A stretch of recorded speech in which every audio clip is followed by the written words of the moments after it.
A very Hollywood narcissist. You will, no doubt, recognize Mr. Harvey Weinstein in the thumbnail above, as he issues a clear message to somebody out of camera shot. You cannot have failed to notice the slew of accusations against Weinstein, ranging from inappropriate attempts at engaging in sexual interaction with women, through to sexual assaults and rape. So far, around 80 accusers have come forward, although undoubtedly that number is set to rise. Weinstein fled last month by private jet to the $40,000 a month The Meadows Rehab Facility in Arizona. The mainstream media has bandied around phrases referring to him seeking treatment for sex addiction, that he is a sexual predator, that he has abused his considerable power as a Hollywood producer. But as ever, one word is consistently missing. That word is narcissist. So, what are his accusers saying about him, and how does this link to him being a narcissist? The analysis is based on what the accusers are stating as being true, and we will come to more of that in due course. The French actress Léa Seydoux stated, "We were talking on the sofa when he suddenly jumped on me and tried to kiss me. I had to defend myself. He's big and fat. So I had to be forceful to resist him. I left his room thoroughly disgusted. I wasn't afraid of him, though, because I knew what kind of man he was all along." This behaviour of Weinstein shows a sense of entitlement and no regard for boundaries. He has no empathy for how a young woman would feel suddenly being treated in this manner. The American actress Heather Graham alleges he tried to force himself on her and told her his wife would have been fine with it. She said he could sleep with whomever he wanted when he was out of town. I walked out of the meeting feeling uneasy. There was no explicit mention that to star in one of those films I had to sleep with him, but the subtext was there. Once more, there is a huge sense of entitlement, not only with Miss Graham, but also with the perception that he could sleep with whomever he wanted. Yet again, there is a failure to observe boundaries, and moreover a lack of accountability. Not only does he not see or care that there might be a repercussion for such an unwanted advance, he goes further and states that his wife would have been fine with it. Note also the suggestion of subtext referred to by Ms. Graham, which evidences the plausible deniability which our kind so often engage in. Had Miss Graham complained at the time, Weinstein could have, of course, denied the accusation, pointing out it was just the word of some crazed wannabe young actress. Undoubtedly, he would then have gone on to ruin her career, demonstrating the desire to exert control over an appliance and the application of punishment, since Miss Graham would be painted black for her treachery, even though Weinstein is the one in the wrong. Model and actress Zoe Brock says she was brought back to Weinstein's hotel room under false pretenses in the south of France in 1997. It isn't clear whether it was Weinstein or another who applied the false pretenses, but either way, this is a further indicator of the narcissist at work. Lies have been told, manipulation has been applied, and has either been done by Weinstein himself or through a lieutenant on his behalf. Brock explained that Weinstein emerged naked from another part of the suite and asked for a massage. Once again, no boundary recognition and a sense of entitlement, plus the usual lack of empathy for the individual placed in this situation. Brock stated, "I did not want to do that, and he asked if he could give me a massage. I didn't know what to do, and I felt that letting him maybe touch me a little bit might placate him enough to get me out of there somehow." Before long, Ms. Brock fled into the bathroom. He banged on the door with his fists before eventually retreating, putting on a dressing gown and starting to cry. This last paragraph provides us with further insight into Weinstein's narcissism. When Brock fled, that was an act which wounded Weinstein. Her removing herself from him signalled to him that he was not important, that his control was not complete, and thus he was wounded.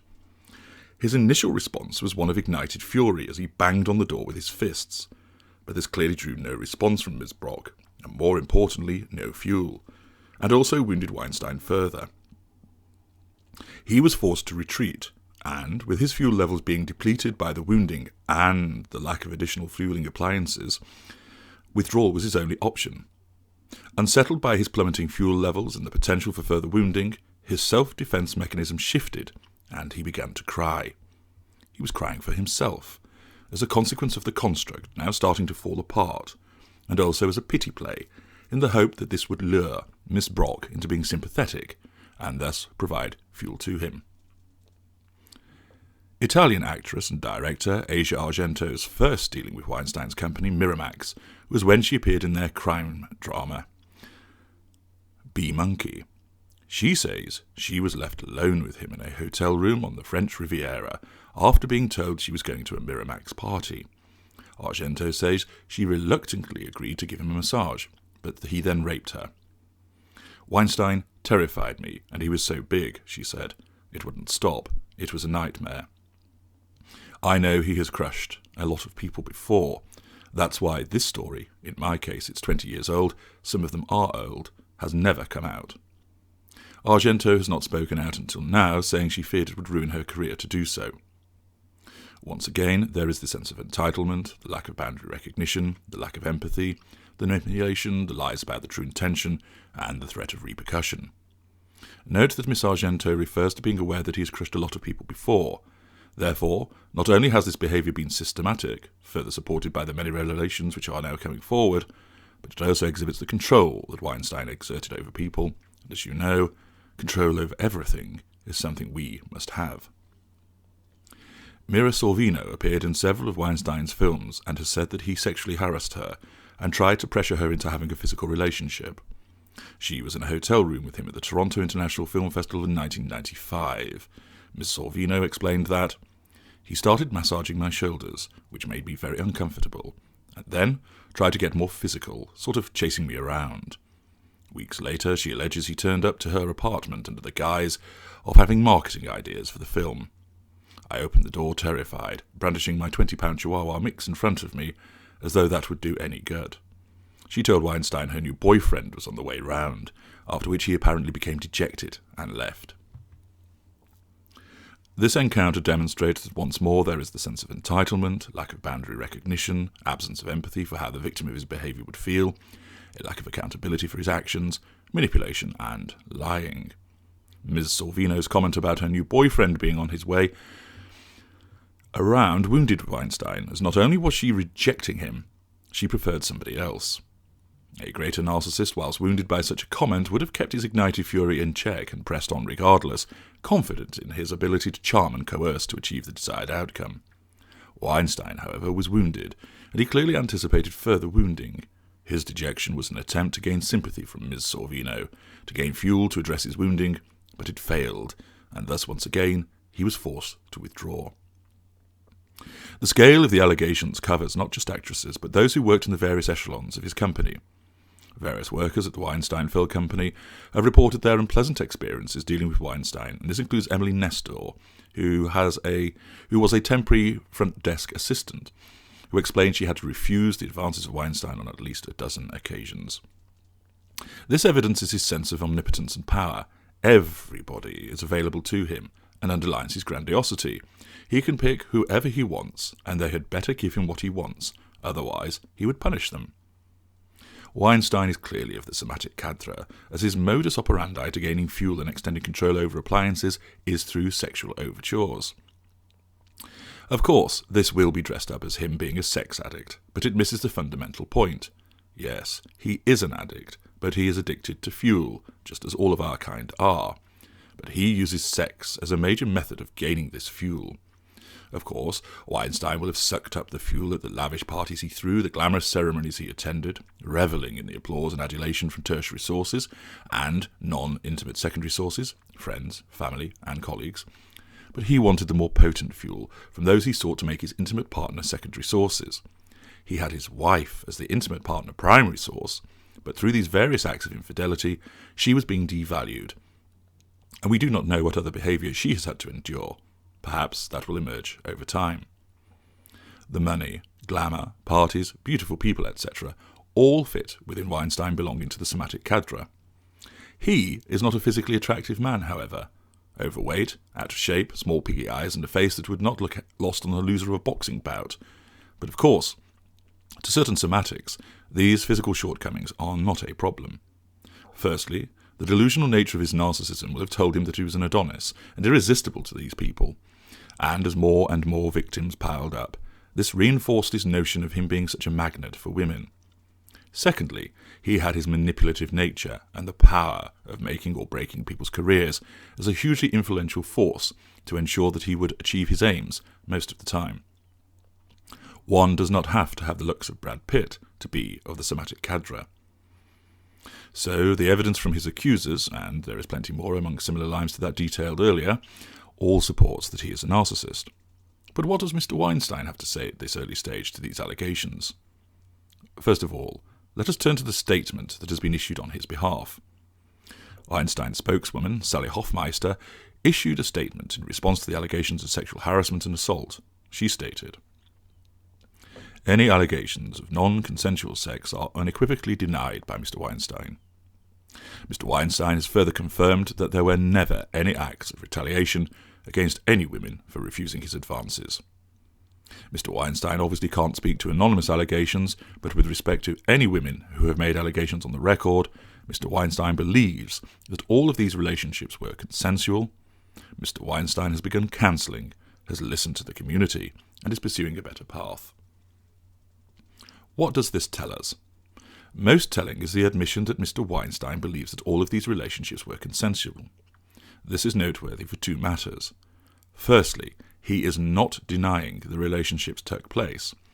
Thus, it is highly likely that he is admitting to acts of infidelity with regard to one or both of his two marriages. This evidences a lack of empathy for the ex-spouse and soon-to-be ex-spouse. It also shows once more his sense of entitlement. Secondly, an uninformed listener might hear the use of the word believes and think, oh sure, he thought they were consensual, with a shaken head of disbelief. But here is the rub.